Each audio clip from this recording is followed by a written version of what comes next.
Pasukan Hizbullah dari Lebanon kembali meluncurkan serangan besar-besaran ke Israel pada Minggu 25 Agustus 2024. Dalam operasinya, Hizbullah menargetkan sejumlah situs vital Israel dengan menggunakan rentetan rudal. Dilansir dari Al-Mayadin, hal itu telah dikonfirmasi langsung oleh pasukan Hizbullah. Hizbullah mengklaim serangannya itu tepat sasaran dan mengenai markas Zionis serta instalasi sistem pertahanan udara Iron Dome di wilayah utara. Dalam laporannya, Hizbullah juga mengatakan bahwa serangan tersebut sebagai respon awal atas pembunuhan terhadap Panglima Fashuk pada Minggu dini hari, yakni tepat saat peringatan Arba'in Imam Hussein.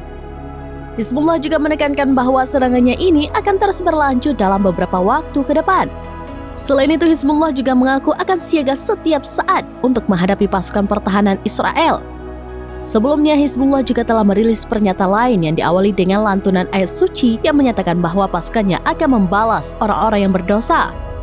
Dalam pernyataannya itu, Hizbullah mengkonfirmasi bahwa pihaknya telah berhasil menyelesaikan tahap pertama tanggapannya terhadap pembunuhan martir Syukur.